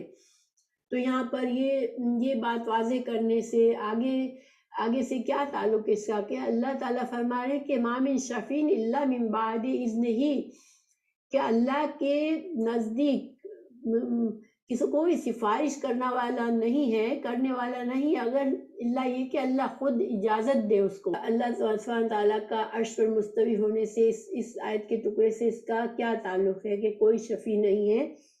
کیونکہ انسان کیا کرتے ہیں، انسان اس دنیا میں اپنی مرضی کا دین بنا لیتے ہیں اور اللہ تعالیٰ کے سفارشی بنا لیتے ہیں. کچھ اختیارات ان کے یہ سمجھ لیتے ہیں کہ ان ہستیوں کو اللہ نے کچھ اختیارات دیے ہیں، پھر وہ ان کو خوش کرتے ہیں، ان کی پرستش کرتے ہیں، اور اس طرح سے وہ اپنے آپ کو تسلی دے دیتے ہیں کہ ہم نیکی کے راستے پر بھی چل رہے ہیں اور اپنی مرضی کی زندگی بھی گزار رہے ہیں. لیکن جو انسان اللہ کا فرما بردار بن کر رہنا چاہتا ہے وہ کبھی بھی کسی اور سہارے کو ڈھونڈنے کی اسے ضرورت ہی نہیں ہے، کیونکہ وہ اللہ سبحانہ تعالیٰ کو اپنے خالق کو پہچانتا ہے اور اس کو خوش کرنا چاہتا ہے، اسی کی مرضی کے مطابق زندگی گزارتا ہے. لیکن جو لوگ اپنی مرضی اور خواہشات کے مطابق زندگی گزارنا چاہتے ہیں وہ پھر اپنے لیے اللہ کے شریک بنا لیتے ہیں، کچھ ہستیوں کو اپنے سفارشی بنا لیتے ہیں کہ ہم جو کچھ کریں اس دنیا میں یہ ہستیاں ہماری سفارش کریں گی اور ہمیں آخرت کے بھی اچھے درجات مل جائیں گے. لیکن اللہ سبحانہ تعالیٰ نے قرآن میں یہ واضح فرما دیا ہے کہ شفاعت جو ہے وہ پہلی بات تو یہ بتا دی اللہ تعالیٰ نے کہ کافروں کے لیے کوئی شفاعت نہیں ہوگی آخرت میں، کیونکہ یہ انہوں نے اللہ کی نافرمانی میں زندگی گزاری، تو اب ان کے لیے آخرت میں کوئی بھی اللہ کے سامنے ان کی سفارش نہیں پیش کر سکے گا. اللہ ان سے ناراض ہے اور ان کے لیے ہمیشہ کے لیے آخرت میں عذاب ہے. اللہ تعالیٰ سورہ مدثر میں فرمایا فما تنفعهم شفاعت الشافعین، کہ کافروں کو کوئی شفاعت کسی کی شفاعت کام نہیں آئے گی. اسی طرح سورہ بقرہ میں آیت 48 میں بھی اور آیت 123 میں بھی فرمایا کہ وَلَا يُقْبَلُ مِنْهَا شَفَاعَةٌ، کہ کسی جان سے کوئی سفارش قبول نہیں کی جائے گی، یعنی جو کفر پر مر گیا پھر اس کے لیے کوئی سفارش نہیں ہے۔ آخرت میں کسی کی جرت نہیں ہوگی کہ اللہ تعالیٰ سے یہ کہے کہ اللہ ان کو تو معاف کر دے یا ان پر رحم کر دے، کیونکہ اللہ تعالیٰ کا وعدہ ہے کہ جو اپنے کفر پر مرے گا، جو اللہ کی ناراضگی کما کر دنیا سے جائے گا، اس کو عذاب ہونا ہے۔ لیکن مومنوں کے لیے رسول اللہ صلی اللہ علیہ وسلم کی بھی سفارش ہے اور صفات ہے، اور اللہ تعالیٰ نے مومنوں کے لیے اللہ تعالیٰ مختلف ہستیوں کو سفارش کی اجازت دے گا اللہ تعالیٰ۔ لیکن شفاعت کے بارے میں اللہ تعالیٰ کا قانون اللہ تعالیٰ نے سورہ بقرہ 255 میں آیت الکرسی میں فرمایا کہ من ذا الذی یشفع عندہ الا باذنہ، کہ کون ہے جو اس کی اجازت کے بغیر اس سے کسی کی بھی سفارش کرے۔ اسی طرح سورہ سبا میں آیت 23 میں فرمایا اور اللہ کے ہاں کسی کے لیے سفارش فائدہ نہ دے گی مگر اس کے لیے جس کے لیے وہ اجازت دے۔ تو گویا کہ شفاعت کا جو مسئلہ ہے وہ یہ ہے کہ اللہ سبحانہ تعالیٰ خود ہی اجازت دیں گے جن ہستیوں کو، وہ شفاعت کریں گی، وہ سفارش کریں گی۔ پھر اللہ تعالیٰ جن لوگوں کے لیے سفارش پسند فرمائیں گے انہی کے لیے سفارش کی جائے گی، اور اللہ تعالیٰ جس حد تک شفاعت کو پسند کریں گے اسی حد تک شفاعت کو کرنے کی اجازت ہوگی۔ تو اب یہ کہ انسان دیکھیں، یہ تو کافروں کا معاملہ ہے، مسلمان کیا ہے؟ بہت سے مسلمان آج یہ غلط شفاعت کے عقائد بنا لیتے کہ فلاں پیر، فلاں بزرگ، فلاں نیک آدمی، فلاں قبر والا ہماری شفاعت کرے گا، پھر وہ اس کو وہ اختیارات دے دیتے ہیں، جسے ان سے بلا اسباب وہ سمجھتے ہیں کہ یہ ہستیاں غیب سے غیبی طور پر ہماری مدد کریں گی اور آخرت میں بھی ہماری شفاعت کریں گی۔ تو اس طرح کے عقائد جو ہیں وہ بہت ہی خطرناک عقائد ہیں، انسان کی دنیا اور آخرت سب خراب کرنے والے عقائد ہیں، کیونکہ اللہ سبحانہ تعالیٰ کے ہاں کوئی بندہ یا کوئی ہستی ایسی نہیں ہے جو اللہ نہ چاہے، اللہ کی مرضی نہ ہو اور وہ منہ کھول کر اللہ سے بحث کرے کہ نہیں اللہ اس بندے کو معاف کر دے کیونکہ میں چاہتا ہوں۔ یہ کسی کی یہ جرت نہیں ہوگی۔ بہت سی جگہوں پر اللہ تعالیٰ نے فرما دیا ہے کہ نہ ملائکہ کچھ کر سکیں گے، شفاعت کر سکیں گے، نہ کوئی اور ہستی کر سکے گی، تو رسول اللہ صلی اللہ علیہ وسلم کی شفاعت بھی اللہ کے اذن سے ہی ہوگی، ٹھیک ہے۔ تو اللہ تعالیٰ انسان کو، مسلمانوں کو چاہیے کہ اپنے دین کو صحیح رکھے، اپنے عقائد کو صحیح رکھے اور اللہ سبحانہ تعالیٰ سے کو خوش کرنے والے کام کرے اور اللہ سے اچھی امید رکھے اور گناہوں سے بچے، اللہ کو ناراض کر کے دنیا سے نہ جائے، اور کسی بھی آدمی کا، کسی انسان کا، کسی بزرگ کا دامن نہ پکڑنے کے فلاں بزرگ جو میرے دنیا میں بھی سارے کام کر دیں گے، اگر مجھے اولاد نہیں ہے تو میں چادر چڑھاؤں گا ان کی قبر پر تو مجھے اولاد ہو جائے گی، یا میں ان سے مانگوں گا اور وہ میری شفاعت کر لیں گے۔ اس طرح کے عقائد شرکی عقائد ہیں، اور ان کا یہ انسان اپنی آخرت بھی برباد کرتا ہے اس طرح سے کہ اللہ تعالیٰ فرما رہے ہیں ذالکم اللہ ربکم فاعبدوہ۔ اب اللہ سبحانہ تعالیٰ نے اپنے رب ہونے کے دلائل اوپر دیے کہ اللہ وہ رب ہے جس نے نہ صرف تم کو پیدا کیا بلکہ آسمان و زمین کو پیدا کیا، اور اللہ تعالیٰ یدبر الامر، اور تمہارے تمام معاملات کو اللہ تعالیٰ مدبر ہے، اللہ تعالیٰ ہی کے ہاتھ میں تمہارے سارے معاملات، اللہ تعالیٰ کو ہر بات کا علم ہے، تمہارے ہر چھپے اور ظاہر کا علم ہے۔ تو اب اللہ تعالیٰ نے جب اپنے رب ہونے کے دلائل پیش کیے تو اب اللہ تعالیٰ فرما رہے ہیں کہ فَاعْبُدُوهُ، تو اب اگر رب وہی ہے، صرف وہ اکیلا رب ہے، تو پھر اسی کی عبادت بھی کرو، کیونکہ پرستش جو ہے، جو عبادت جو ہے وہ صرف اور صرف جو ہے وہ اس کی جا سکتی ہے جو کہ عبادت کے قابل ہو۔ جب ہم کو تمام فائدے اللہ ہی کی طرف سے، ہم کو ہماری زندگی اللہ ہی نے دی ہے، ہمارا رب اللہ ہے، مالک خالق مدبر اللہ ہے، تو پھر عبادت کا حقدار بھی وہی ہے۔ اللہ ہی کا حق ہے کہ اللہ کے بندے جو ہیں وہ اس کی عبادت کریں۔ اور اب کے دو معنی ہیں، ایک تو ہم جو پرستش کرتے ہیں، اللہ تعالیٰ کے لیے عبادت کے کام کرتے ہیں، نماز پڑھتے ہیں، روزہ رکھتے ہیں اور دوسرے اللہ تعالیٰ کے جو بھی عبادات ہم پر فرض کیے وہ کرتے ہیں. اور دوسرا مطلب عبد کا مطلب ہوتا ہے غلام. تو انسان غلام بن کے رہے، اللہ کا غلام. تو غلام کون ہوتا ہے؟ جس کی اپنی کوئی مرضی نہیں ہوتی، وہ اپنے مالک کی مرضی کے مطابق چلتا ہے، ہر کام اپنی زندگی مالک کی مرضی سے گزارتا ہے. تو ہم کو اللہ تعالیٰ حکم فرما رہے ہیں کہ تم غلام بن جاؤ، تم میرے صحیح معنوں میں بندے بن جاؤ اور میری رضا کے کام کرو، اسی میں تمہارے لیے بھلائی ہے. افلا تذکرون، یہاں پر اللہ تعالیٰ نے تذکرون فرمایا. ذکر ہوتا ہے نصیحت پکڑنا، یاد کرنا. تو اللہ تعالیٰ ہمیں یہاں پر نصیحت فرمانے کے بعد ہمیں کہہ رہے ہیں کہ تم نصیحت کو پکڑو. تم نصیحت کو کیوں نہیں پکڑتے ہو؟ تم کیوں نہیں ان باتوں پر غور و فکر کر کے تم حق کو پہچانتے ہو؟ اور اپنا نصیحت جو پکڑتا ہے وہ عبرت لیتا ہے، اور وہ اپنے اعمال کو بدلتا ہے، اپنی برائیاں دور کرتا ہے اور اپنے اندر اچھائیاں پیدا کرتا ہے. تو اللہ تعالیٰ نے ہمیں اپنے رب ہونے کے بارے میں ہمیں بتایا، اور رب ہونے کے دلائل دے کر ہمیں نصیحت پکڑنے کے لیے فرمایا. اور یہ صرف کافروں کے لیے نہیں ہے، ہمیں بھی اپنے رب کو، دیکھیں ہم اللہ کو مانتے ہیں، ٹھیک ہے، اللہ ہی ہمارا رب ہے، ہم کسی کو رب نہیں کہتے. یہ اللہ سبحانہ تعالیٰ کا فضل ہے ہم پر کہ مسلمان گھروں میں پیدا کیا. لیکن یہ اتنا صرف کافی نہیں ہے، انسان کو اللہ کا بندہ بن کے رہنا ہے. اللہ کو مالک سمجھنا، اللہ کو خالق سمجھنا یہ تو سبھی کرتے ہیں، مشرکین بھی کرتے ہیں.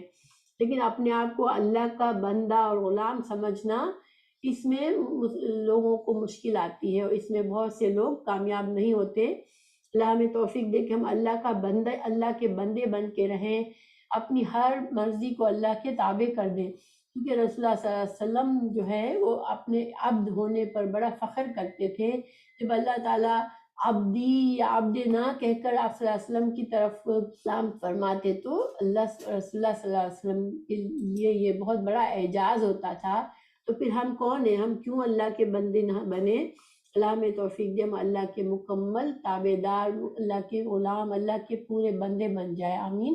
اللہ سبحانہ تعالیٰ نے دوسری آیت میں اللہ تعالیٰ نے رسالت کے دلائل دیے، تیسری میں اللہ تعالیٰ نے اپنی توحید کے دلائل دیے. اب یہاں پر آخرت کے دلائل پیش کیے جا رہے ہیں. اللہ تعالیٰ فرما رہے ہیں الیہ مرجعکم جمیعا، اسی کی طرف تم سب کا لوٹنا ہے. تو لوٹنا سے کیا مطلب ہے؟ دیکھیں اللہ تعالیٰ ہی خالق ہے.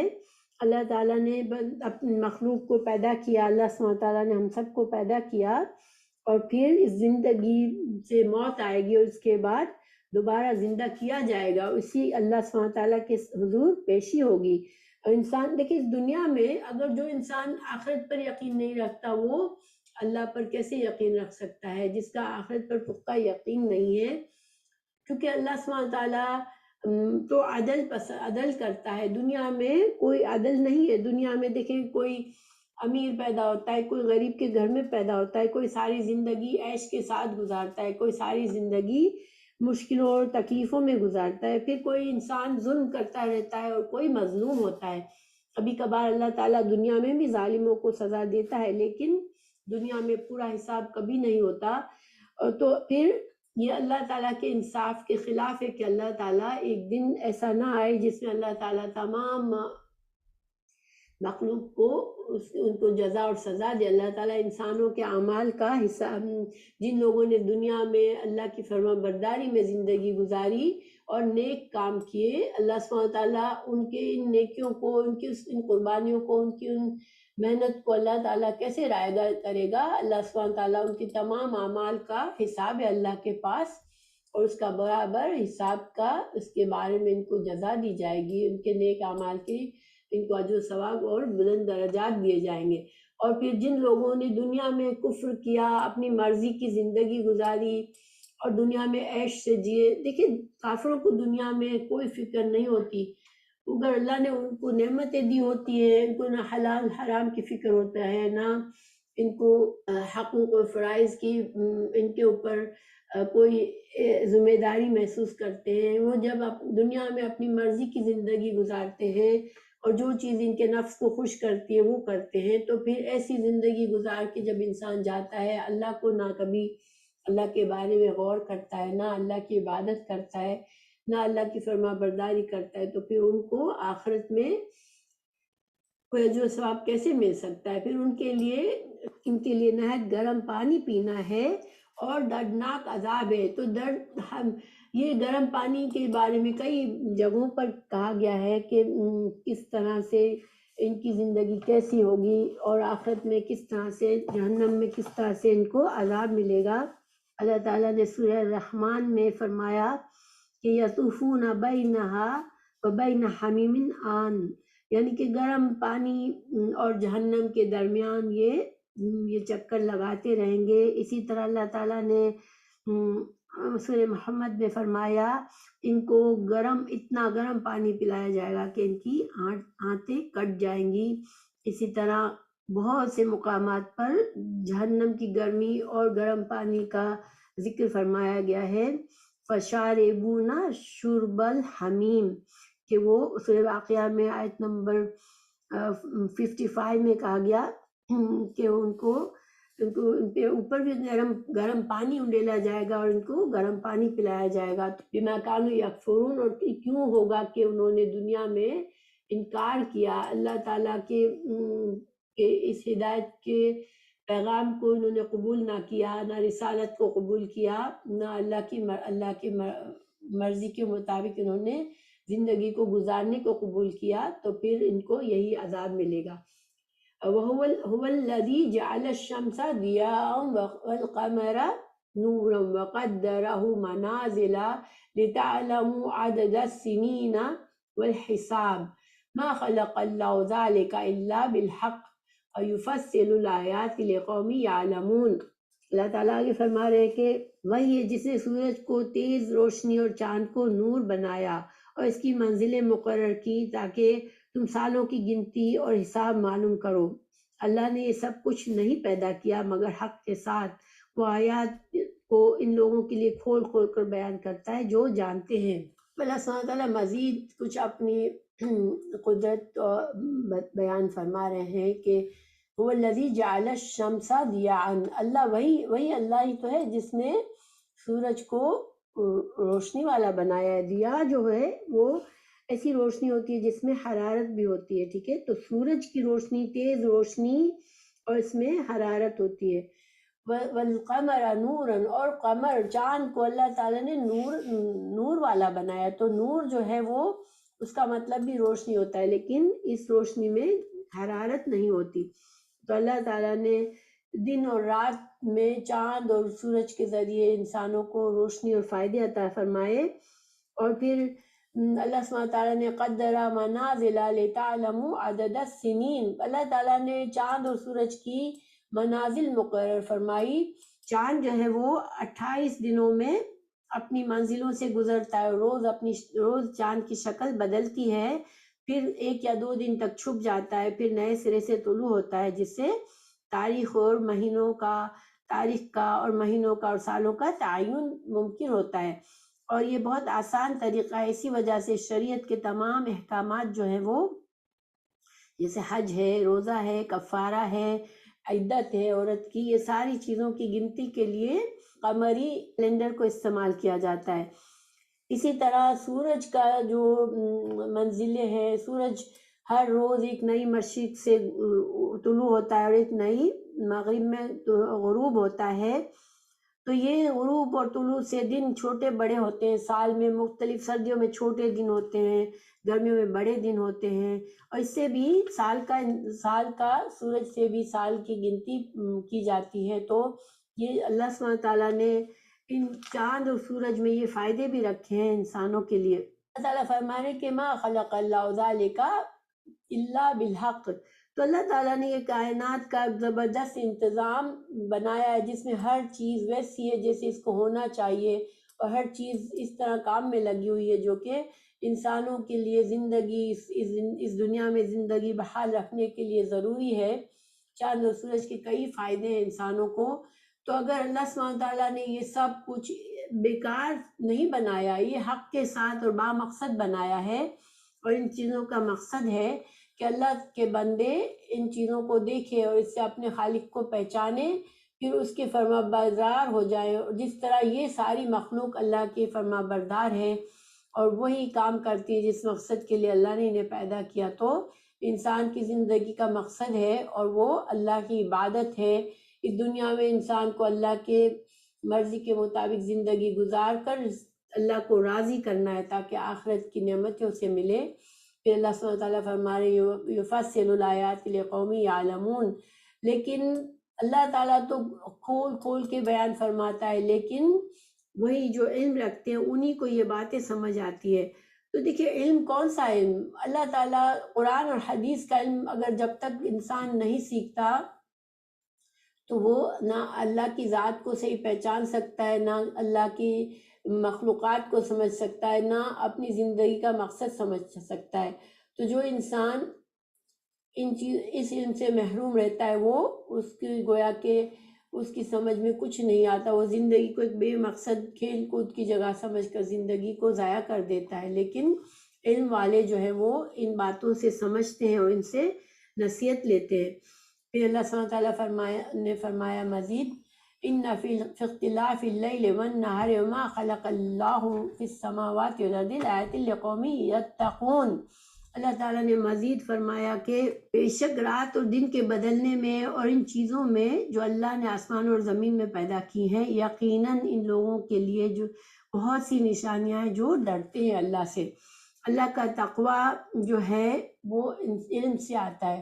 اگر انسان اللہ کو پہچانے گا، اللہ کی قدرت کو سمجھے گا، اللہ کے عدل کو سمجھے گا کہ مجھے اللہ نے بے مقصد نہیں پیدا کیا ہے، تو پھر وہ انسان جو ہے وہ ان ساری چیزوں سے اپنے لیے سبق لیتا ہے کہ کتنی شاندار اللہ نے نظام بنایا ہے اپنے بندوں کے لیے، اور ہم اس زندگی کا ہمیں کیا اس زندگی کے ہمارے مقاصد ہمیں سمجھ آتے ہیں۔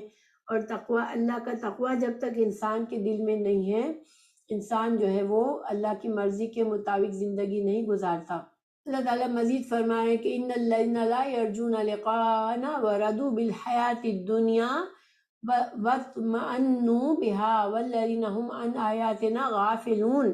اس کے مقابلے میں پہلے اللہ تعالیٰ نے ان لوگوں کا ذکر فرمایا جو کائنات پر غور و فکر کرتے ہیں، اللہ کی آیات قرآن کو سمجھتے ہیں، ہدایت کا سامان جو اللہ نے بھیجا، قرآن اور حدیث سے علم حاصل کرتے ہیں، ان کے دلوں میں اللہ کی معرفت ہوتی ہے، وہ اللہ سے تقوی کرتے ہیں اور اللہ کی مرضی کے مطابق زندگی گزارتے ہیں۔ لیکن ان کے مقابلے میں جو لوگ ہماری ملاقات کی امید نہیں رکھتے، یعنی جن کو آخرت کا یقین نہیں ہے کہ ہاں اللہ ہمیں دوبارہ پیدا کرے گا اور ہمیں حساب کتاب دینا ہے، اللہ کے سامنے ہمیں پیش ہونا ہے اور ہمیں ہمارے اعمال کا حساب کتاب دینا ہے، جن کو یہ چیز نہیں معلوم، جس کو ان کو اس چیز کی امید ہی نہیں ہے، ان کا خیال ہی نہیں ہے، وہ کیا کرتے ہیں کہ وہ دنیا کی زندگی میں خوش ہو گئے ہیں اور اسی پر مطمئن ہو گئے ہیں، اور وہ لوگ جو ہماری آیات سے غافل ہیں۔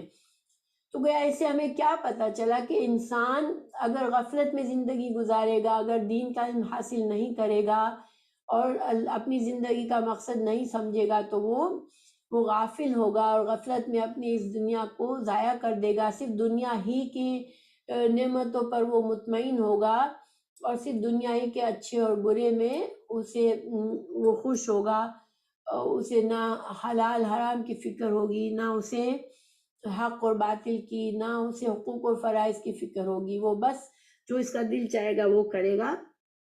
تو ہمیں ان آیت سے کیا پتہ چلتا ہے کہ آخرت کا پختہ یقین جتنا ہوگا ہمارے دل میں اتنا ہی زیادہ ہمارے دل میں تقوی آئے گا۔ اور دیکھیں ہم سب آخرت میں یقین رکھتے ہیں، مگر ہمیں اپنے یقین کو اتنا مضبوط کرنا ہے کہ ہمیں آخرت کا انجام ہمارے سامنے نظر آئے، اور ہم جب بھی دنیا کے فیصلے کریں اور دنیا میں اپنے لیے کچھ ہم راہ مقرر کریں یا ہم اپنے وقت کو کیسے گزارے دنیا میں، ہمارے لیے ہم کس چیز میں جد و جہد کریں، ان سب میں ہمیں آخرت کو اپنے نظروں کے سامنے رکھنا ہے، آخرت کے انجام کو، تو پھر کامیابی ہے ہمارے لیے۔ اولئک مأواہم النار بما کانوا یکسبون۔ اللہ سبحانہ تعالیٰ نے ان کا برے انجام کے بارے میں بتا دیا کہ جو لوگ غفلت میں زندگی گزار لیتے ہیں پھر یہی لوگ ہیں جن کا ٹھکانہ جہنم ہے، اس کے بدلے جو کہ انہوں نے کمایا ہے۔ ساری باتیں دنیا میں جب کچھ بھی نہیں کیا، دنیا میں جب کچھ بھی محنت نہیں کی تو ان کو آخرت کی نعمتیں کیسے ملے گی؟ یہ دنیا جو ہے وہ دارالعمل ہے اور آخرت جو ہے وہ دارالجزا ہے۔ تو جب ہم نے عمل ہی نہیں کیا تو پھر جزا بھی نہیں ہوگی۔ جن لوگوں نے کوئی عمل نہیں کیا، اور دیکھیں اعمال کے لیے جو شرائط ہیں قبولیت کی، وہ ایمان ہے۔ تو اللہ پر ایمان، رسول اللہ صلی اللہ علیہ وسلم پر ایمان کے ساتھ انسان جب قرآن اور حدیث کے مطابق نیک اعمال کرتا ہے تو وہ اس کے لیے آخرت کے لیے بلند درجات کا ذریعہ بنتے ہیں۔ اور انسان اپنی مرضی سے جو کچھ کرتا ہے اور اللہ کی اسے کوئی پہچان نہیں تو پھر وہ اعمال اللہ کے لیے نہیں ہے وہ، ٹھیک ہے؟ اللہ کی رضا کے لیے وہی اعمال ہوتے ہیں جو انسان ایمان کے ساتھ کرتا ہے۔ اللہ تعالیٰ فرما رہے ہیں ان الذین آمنوا وعملوا الصالحات یہدیہم ربہم بایمانہم تجری من تحتہم الانہار فی جنات النعیم دعواہم فیہا سبحانک اللہم وتحیتہم فیہا سلام وآخر دعواہم ان الحمد للہ رب العالمین۔ اب اللہ سبحانہ تعالیٰ نے فرمایا کہ بے شک جو لوگ ایمان لائے اور انہوں نے نیک اعمال کیے، ان کا رب ان کے ایمان کی وجہ سے ان کی رہنمائی کرے گا اور ان کے نیچے سے نعمت کے باغوں میں نہریں بہتی ہوں گی۔ تو اس آیت میں اللہ سبحانہ تعالیٰ نے نیک لوگوں کے لیے جو ایمان لائے، نیک اعمال کیے، ان کا اجر بتا رہے ہیں کہ پھر اللہ انہیں ہدایت دے گا، یعنی اللہ تعالیٰ دنیا میں بھی ان کو نیک کاموں کی ہدایت دے گا اور ان کو توفیق بھی دے گا کہ وہ اس ایمان کے راستے پر، نیکی کے راستے پر جمے رہے، اور ان کے ایمان کی مضبوطی کے ساتھ وہ زندگی گزاریں گے تو پھر وہ ان کا انجام یہ ہوگا کہ وہ جنتوں میں باغات میں ہوں گے جہاں پر نہریں بہہ رہی ہوں گی، اور ان کے جو دعویٰ ہوگا، جو ان کی زبانوں سے جو سانس کی طرح اللہ کی حمد جاری ہوگی جنت میں، کہ جب انسان جنت میں جائیں گے تو جنت کی نعمتوں اور جنت کے عجائبات کو دیکھ کر بے اختیار کہیں گے اے اللہ تو پاک ہے۔ تو یہ جو اللہ کی تعریف ان کے دلوں سے نکلے گی وہ ان کے سانس کے ساتھ نکلے گی، ان کو یعنی کہ بغیر سوچے بھی ان کے جو سانس بھی اسی طرح چل رہی ہوگی کہ اللہ کی پاکی بیان کر رہے ہوں گے، اور ان کے دل اور زبان ہر وقت اللہ کی تسبیح کر رہے ہوں گے۔ رسول اللہ صلی اللہ علیہ وسلم نے فرمایا کہ جنتی جنت میں کھائیں گے اور پئیں گے، نہ تھوکیں گے، نہ پیشاب کریں گے، نہ پاخانہ کریں گے، نہ ناک صاف کریں گے۔ صحابہ نے پوچھا جو کھانا وہ کھائیں گے وہ کہاں جائے گا؟ تو رسول اللہ صلی اللہ علیہ وسلم نے جواب دیا بس ڈکار آئے گی اور پسینہ آئے گا جس سے مشک کستوری کی خوشبو آئے گی، اور ان کا کھانا تحلیل ہو جائے گا۔ ان کے دلوں میں اور ان کی زبان پر تسبیح اور حمد خود بخود بے اختیار جاری ہوگی، جس طرح سانس خود بخود جاری ہوتی ہے۔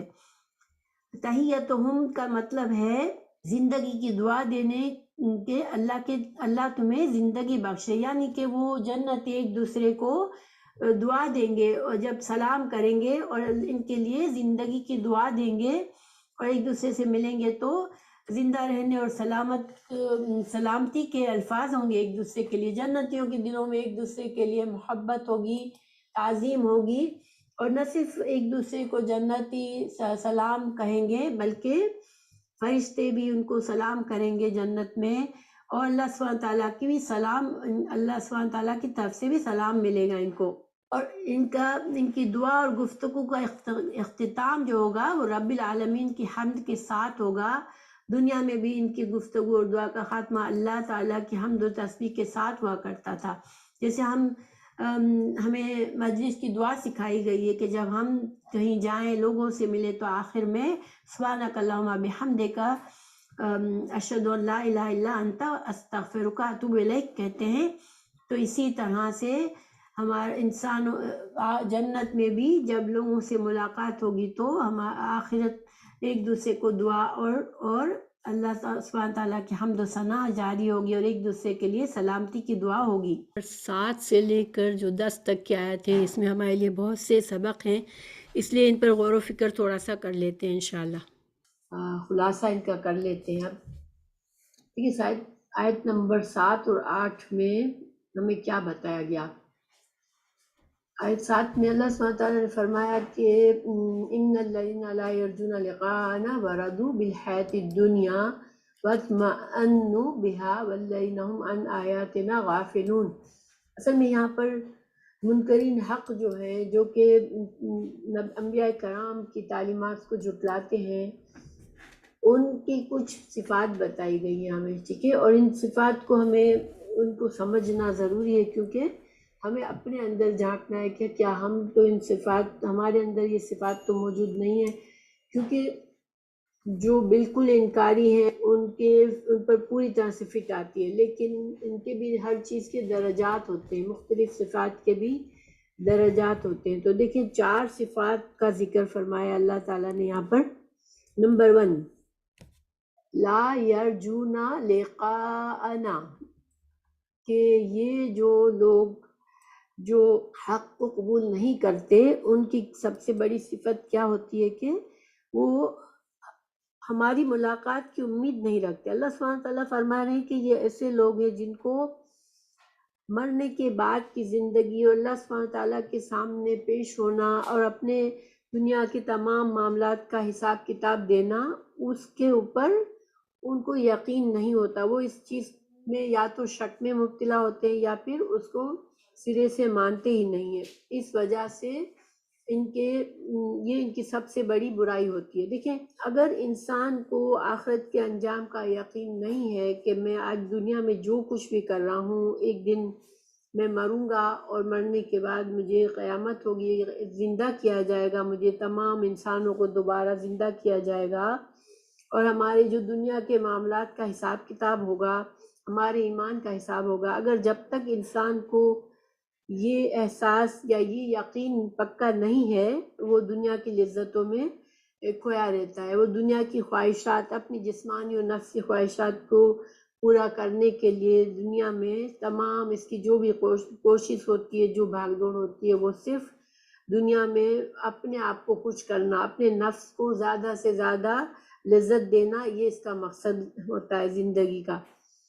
اور یہ جب انسان اس طرح سے زندگی گزارتا ہے کہ اس کا سارا جو اس کا مقصد حیات صرف یہی ہوتا ہے کہ میں کسی طرح اپنے نفس کو زیادہ سے زیادہ لذت دے دوں، زیادہ سے زیادہ میں اپنی خواہشات کو پورا کر لوں، تو پھر اس کا لازمی نتیجہ یہ ہوتا ہے کہ وہ صحیح غلط اور حق اور باطل کی پرواہ نہیں کرتا، وہ نہیں دیکھتا کہ حقوق کیا ہے، لوگوں کے حقوق کیا ہے، میرے لوگوں کی فرائض، اپنے حقوق اور فرائض کا جو بیلنس اللہ سبحانہ تعالیٰ ہم سے چاہتا ہے، اللہ کہ ہم بندوں میں اور اللہ کی مخلوق میں حقوق اور فرائض اور اللہ کا اور بندے کے حقوق اور فرائض کا خیال رکھے، وہ اس سے بالکل بے نیاز ہوتا ہے۔ کیونکہ اس سے پرواہ ہی نہیں ہوتی، وہ صرف اگر وہ محفوظ ہے، وہ خوش ہے، اس کی خواہشات پوری ہو رہی ہیں، تو وہ سمجھتا ہے کہ میں کامیاب انسان ہوں۔ تو سب سے بڑی جو برائی ہے انسان کے اندر، وہ کیا ہے کہ آخرت کے بارے میں یا تو شک میں مبتلا ہوتا ہے یا پھر اسے بالکل یقین ہی نہیں ہوتا۔ تو دیکھیں کافروں کو تو بالکل یقین نہیں ہوتا، لیکن مومنوں کو، مسلمانوں کے اندر بھی بہت سے لوگ ایسے ہیں جو اس شک میں مبتلا ہوتے ہیں کہ کس کو پتہ ہے آخرت میں کیا ہوگا، ہم آج کیوں نہ ہم اپنے نفس کو، اپنی خواہشات کو آج کیوں دبا کر چلیں کہ ہم اپنا نقصان کیوں کریں آج کا، کیونکہ پتہ نہیں کیا ہونا ہے۔ تو یہ جو شک ہے اس کو انسان کو دور کر لینا چاہیے، اور یہ شک اسی وقت دور ہوتا ہے جب انسان قرآن اور حدیث کا علم حاصل کرتا ہے، تو پھر اس کا ایمان جو ہے آخرت پر پکا ہو جاتا ہے۔ تو ہمارے لیے سبق کیا ہے کہ مومن جو ہے، اگر ایک مومن ہے تو وہ اپنی موت کو یاد رکھتا ہے، اپنی آخرت کے بارے میں ہر فیصلہ کرنے سے پہلے سوچتا ہے کہ میری آخرت کے بارے میں تو میرے اس فیصلے سے میرے آخرت کا تو کہیں کوئی نقصان نہیں ہے، اس کا نفع اور نقصان وہ صرف زندگی کی حد تک نہیں دیکھتا۔ تو یہ پہلی صفت ہے۔ دوسری صفت اللہ سبحانہ تعالیٰ نے فرمائی یہاں پر وَرَضُوا بِالْحَيَاةِ الدُّنْيَا، کہ یہ ایسے لوگ ہوتے ہیں جو دنیا کی زندگی سے ہی خوش ہوتے ہیں، وہ صرف دنیا کی زندگی میں ہی زندگی پر خوش ہیں، ان کو اس کے علاوہ ان کی نظر کہیں نہیں جاتی۔ تو یہ ایک طرح سے لازمی نتیجہ ہے. پہلی صفت ہے جس کے اندر آخرت کا یقین نہیں ہے، وہ پھر اس کا سارا فوکس دنیا پر لازمی طور پر ہونا ہے، اور وہ پھر دنیا کو اس طرح سے جیتا ہے کہ تم کو صرف ایک ہی بار زندگی ملی ہے، تو تم اپنی زندگی کو خوب جی بھر کے جی لو اور جو دل چاہے وہ کرو. تو یہ جو ہے دنیا کی زندگی ہمارے لیے مومنوں کے لیے دنیا کی زندگی اعتدال کے ساتھ ہوتی ہے. دنیا میں اللہ تعالیٰ نے ہمیں نعمتوں سے خوش ہونا سے منع نہیں فرمایا، لیکن دنیا میں اچھی زندگی گزارنے سے منع نہیں فرمایا، لیکن ایک مومن جو ہے وہ اعتدال سے زندگی گزارتا ہے.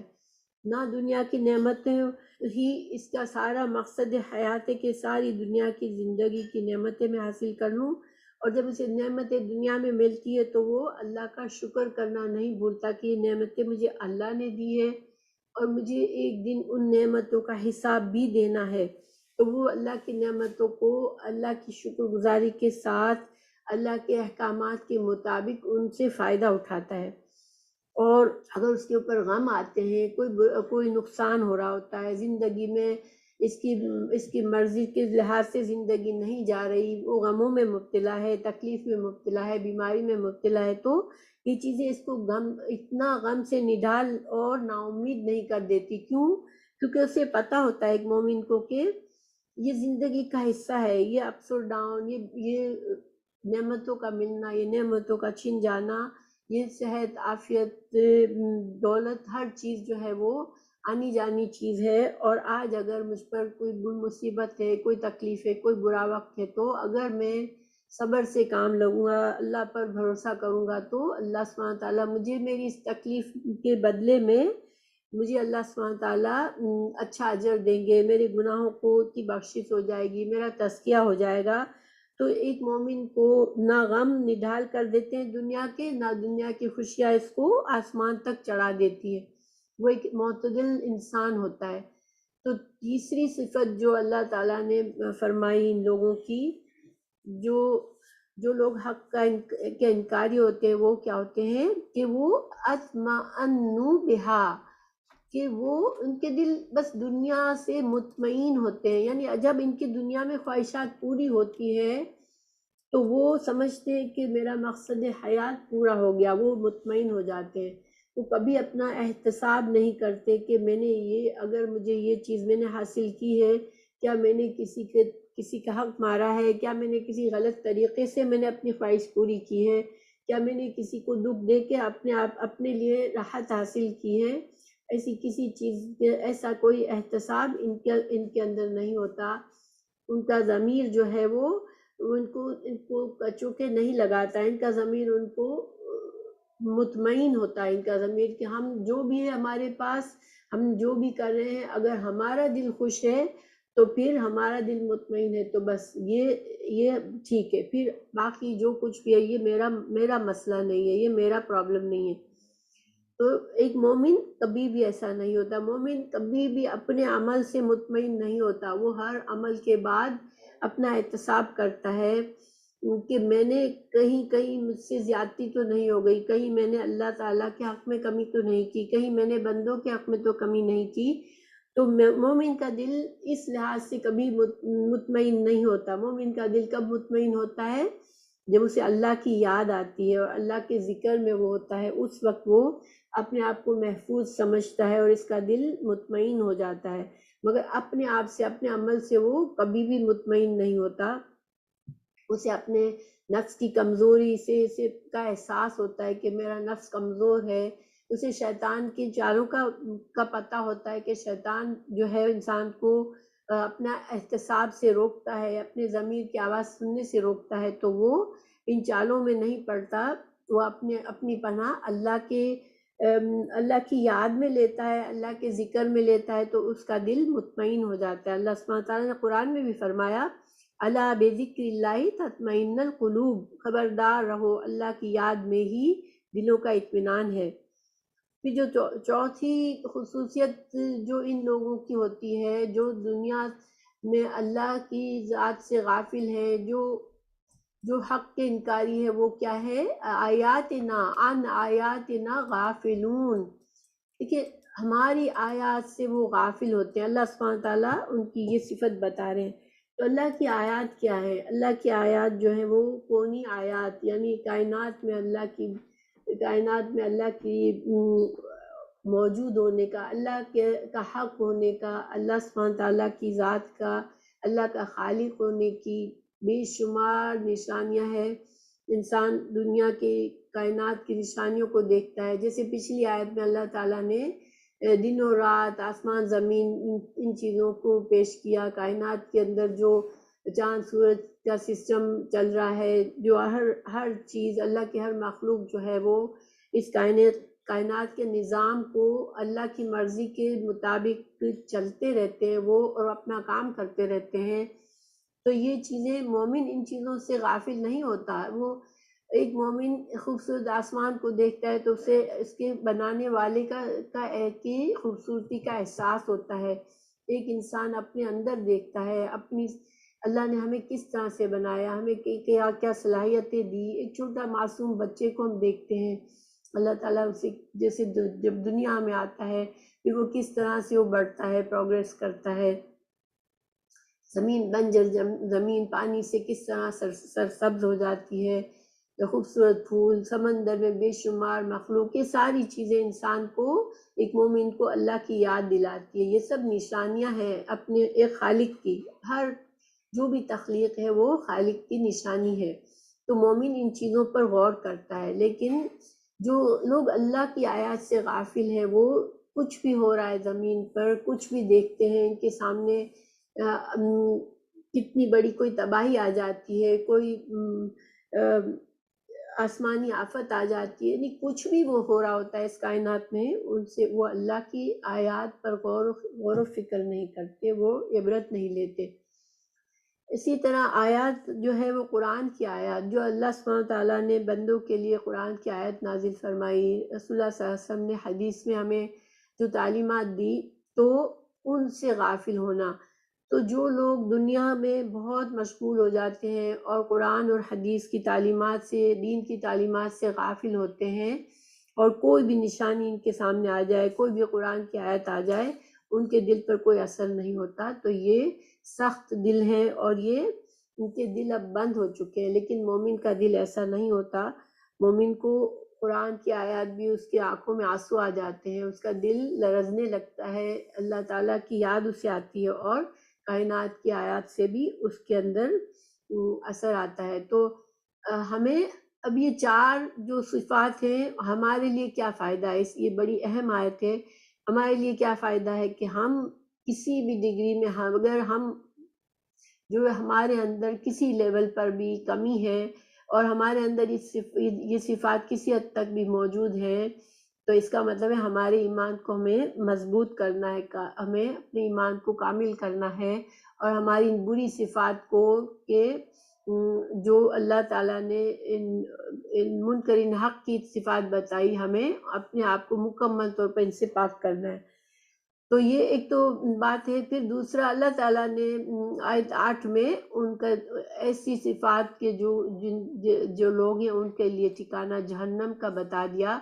تو اللہ سبحانہ تعالیٰ ہمیں جہنم سے بچائے، جہنم کا ایک جھونکا بھی ہمیں نہ لگے، کیونکہ بہت سے مسلمان بھی جو کسی نہ کسی درجے پر ان صفات کے حامل دنیا میں رہے ہوں گے، انہوں نے اپنے آپ کو اپنا تزکیہ نہیں کیا ہوگا، اور ان کے گناہ ایسے ہوں گے کہ جن کی سزا ضروری ہے، تو کسی نہ کسی حد تک جہنم کی ان کو سزا دی جائے گی۔ تو اللہ سبحانہ تعالیٰ ہمیں محفوظ رکھے، اور ہمیں جہنم کی ہوا کا ایک جھونکا بھی نہ لگے۔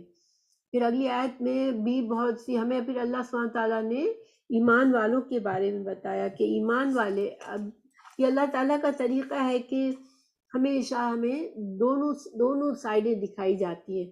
تو اب مومنوں کے ساتھ کیا ہوگا؟ دیکھیں، ان الذین آمنوا وعملوا الصالحات یہدیہم ربہم بایمانہم۔ تو یہاں پر اللہ تعالیٰ فرما رہے ہیں کہ جس کے اندر ایمان ہوگا، اور ایمان صرف خالی ایمان نہیں ہے، دیکھیں جاننا، ایمان کیا ہے کہ ہاں انسان کو پتہ ہے، مانتا ہے وہ کہ اللہ ہے، صرف اتنا کافی نہیں ہے، کیونکہ شیطان بھی جانتا ہے کہ اللہ ہے، اور اس نے اللہ کی نافرمانی جانتے بوجھتے کی تھی، اور اسی طرح مشرکین بھی جانتے ہیں کہ اللہ ہے. تمام مخلوق بس تھوڑے سے کوئی ہوں گے جو اس حد تک غافل ہے کہ ان کو کائنات کسی نے بنائی ہے وہ احساس نہیں ہے، ورنہ ہر مخلوق، ہر انسان جانتا ہے کہ کائنات کا خالق ہے، اللہ ہے. تو صرف جاننا کافی نہیں ہے، ٹھیک ہے. ہمیشہ اللہ تعالیٰ نے عمل صالح کو ساتھ ساتھ رکھا ہے. تو عمل صالح جیسے کہ ہم جانتے ہیں کہ عمل صالح ایمان کے ساتھ کیے ہوئے، اللہ کی رضا کے لیے کیے ہوئے اعمال، اور اس طرح سے کیے ہوئے جو کہ قرآن اور حدیث میں ہمیں سمجھا دیا گیا، بتا دیا گیا کہ یہ نیک اعمال ہے. ان اعمال کو کرنے والے پھر ان کو کیا فائدہ ہے؟ یہدیہم ربہم بایمانہم، اللہ ان کو ہدایت دے گا ان کے ایمان کی وجہ سے. ان کے ایمان، یہاں پر ایمان کامل مطلب میں ہے، ایمان اور نیک اعمال کی وجہ سے. اللہ تعالیٰ ان کو دنیا میں کیسے ہدایت ملے گی کہ اللہ ان کو دنیا میں استقامت دے گا، وہ حق کے راستے پر جم کر چلیں گے، اور اللہ ان کو توفیق دے گا زیادہ سے زیادہ نیک اعمال کرنے کے لیے. اور آخرت میں یہ ہدایت کا جو مفہوم ہے، مکمل کامل ہدایت کے، جیسے کہ ہم جانتے ہیں 3 درجے ہیں: رہنمائی کا حاصل ہونا، پھر توفیق کا ملنا کہ انسان اللہ کے جس راستے کی اسی رہنمائی کی گئی اللہ اور اللہ کے رسول کی طرف سے، اس کے اوپر وہ چلنے لگ جائے، اور پھر کامیاب ہو جانا، اس پر اس کی توفیق ملنے کے بعد اس پر استقامت کرنا، اور پھر یہی راستہ اسے جنت تک لے جائے گا. تو یہاں پر اللہ آخرت میں یہدی کا کیا مطلب ہوا کہ اللہ تعالیٰ انہیں جنت تک میں داخل کر دے گا، ٹھیک ہے. اللہ تعالیٰ ایمان اور صالح اعمال کرنے والے کو اللہ تعالیٰ جنت میں داخل کر دے گا. تو پھر جنت کی صفات بتائی گئی کہ وہاں تجری من تحت الانہار، اور اس میں فی جنات النعیم، تو نعمتوں والی جنت. تو نعمتوں والی جنت کی آگے بتایا کہ کیا کیسی فیلنگ ہوگی. مسلمان جو لوگ جنت میں داخل ہوں گے وہ جنت کی نعمتوں کو دیکھ کر اتنے خوش ہو جائیں گے کہ بے اختیار ان کی پکار ہوگی سبحانک، اللہ کی تعریف، اللہ سبحانہ تعالیٰ کی تعریف بے اختیار ان کے منہ سے نکلے گی. سبحانک، پاک ہے تو اے رب. تو یہاں پر ان الذین آمنوا وعملوا الصالحات یہدیہم ربہم بایمانہم. تو یہاں پر یہ جو با ہے، با جو ہے اس کے بارے میں کہا گیا کہ اس کے آپ کو پتہ ہے کہ با کے کئی معنی ہوتے ہیں، ٹھیک ہے. یہاں پر با جو ہے یا تو استعانت کا بھی ہو سکتا ہے. استعانت کیا ہے؟ مدد، ٹھیک ہے، کہ جیسے ایمان کی مدد سے، ان کے نیک اعمال کی مدد سے اللہ جو ہے ان کی مدد فرمائے گا آخرت میں. تو ایک تو یہ استعانت ہے، ٹھیک ہے. اور ایک ہے سببیہ. بعض کو یا تو با سببیہ بھی ہو سکتا ہے یہاں پر، اور با استعانت کا بھی ہو سکتا ہے. اس کو میں سمجھاتی ہوں. بسم اللہ کہتے ہیں نا، بسم اللہ، اللہ کے نام. تو اس میں ہم اللہ کے نام سے جب شروع کرتے ہیں تو ہمارے دل میں کیا ہوتا ہے کہ اللہ کی مدد شامل ہو جائے ہمارے کام میں. وہ استعانت کا با ہوتا ہے، ٹھیک ہے. اس وقت با جو ہے وہ استعانت کا ہوتا ہے. اسی طرح یہاں پر اللہ تعالیٰ فرمائے ہیں کہ ان کے ایمان کے بے ایمانہم، ٹھیک ہے. تو ان کے ایمان کے سبب یا ان کے ایمان جو ہے وہ ان کے لیے مددگار ثابت ہوگا آخرت میں، ٹھیک ہے. تو اس کو ہم کیسے سمجھیں؟ دیکھیں، جب انسان اللہ تعالیٰ پر ایمان جب انسان کا ہوتا ہے، پھر وہ دین کا علم حاصل کر کے اپنے نیک اعمال قرآن اور حدیث کے مطابق کرتا ہے، تو گویا اپنے ایمان کی تصدیق کرتا ہے. تو اس عمل کی وجہ سے اس کو کیا فائدہ ہوتا ہے؟ جب ایسے نیک اعمال کرتا ہے تو پھر اس ایمان اس کے سبب کی وجہ سے، اس کے نیک اعمال کرنے کی سبب کی وجہ سے اللہ سبحانہ تعالیٰ اس کے دل سے شکوک اور شبہات دور ہو جاتے ہیں، اور وہ اس کام کو کے اندر دل جمعی سے وہ کام کرتا ہے اور اس کے اوپر جم جاتا ہے. یعنی کہ اللہ تعالیٰ انسان کی اس کوشش کی وجہ سے اس کو توفیق دے دیتا ہے کہ وہ زیادہ سے زیادہ نیک اعمال کرتا ہے انسان، ٹھیک ہے. اچھا، پھر آخرت میں اگر ہم مطلب سمجھے استعانت کی وجہ سے کہ نیک اعمال دنیا میں کر کے جب انسان جاتا ہے تو یہ اس کے نیک اعمال اس کو آخرت میں پل صراط پر اس کے لیے روشنی پیدا کریں گے، اور ان نیک اعمال ایک نور کی شکل میں اس کی مدد کریں گے، اور وہ بندہ جو ہے وہ پل صراط سے تیزی سے پار کر کے جنت میں داخل ہو جائے گا۔ جبکہ قرآن ہی کی سورہ حدید کی آیت نمبر 12 سے ہمیں پتہ چلتا ہے کہ منافقین جو ہیں وہ اس وقت نور مانگیں گے کہ مومنوں سے، کیونکہ منافق کے اعمال جو تھے وہ اللہ کی خاطر نہیں ہوتے، وہ دکھاوے کے لیے ہوتے ہیں، تو ان کے نیک اعمال، ان کے جو اعمال ہوتے ہیں وہ آخرت کے کو ان کو ان سے فائدہ نہیں ملتا، ان سے مدد نہیں ملتی، تو وہ ان کو لیے روشنی نہیں ہوتی پل صراط پر۔ تو وہ مومنوں سے مانگیں گے کہ اپنا تھوڑا سا نور ہمیں چاہیے، تم ذرا آہستہ چلو، لیکن ان کو نور نہیں دیا جائے گا، اور وہ اندھیرے میں بھٹک کے جہنم میں گر جائیں گے۔ تو گویا کہ نیک اعمال دنیا میں ایک انسان نیک عمل کرتا ہے تو اس کے سبب سے اللہ اس کو اور ہدایت دیتا ہے، اس کو استقامت دیتا ہے، اور وہ سیدھے راستے پر چلتے ہوئے جنت تک پہنچتا ہے، اور جب قیامت میں انہی نیک اعمال کے ذریعے اس کو روشنی ملتی ہے، وہ اس سے مدد ملتی ہے اس کو کہ وہ پل صراط کو پار کر لیتا ہے۔ ویسے بھی قبر میں بھی انسان کے نیک اعمال ایک خوبصورت شکل اختیار کر کے آئیں گے اور ایک مومن کو بشارت دیں گے، اور اس کی دوری، اس کے جو خوف دور ہو جائے گا مومن کا، جبکہ جن کے بد اعمال ہوں گے وہ ان کے بد اعمال بد شکل بن کے اس کو قبر میں بھی اس کو تکلیف کا ذریعہ ہوں گے۔ تو اب جو ہے اب جب مومن جب پہنچیں گے جنت میں تو جنت کی نعمتیں ان کو دیکھ کر، نعمتوں کو پا کر ان کو اس حد تک خوشی ہوگی کہ بے اختیار جو ہے وہ اس خوشی سے ان کے زبانوں پر سبحانک کا اللہ کی حمد و ثنا جاری ہو جائے گی، سبحانک۔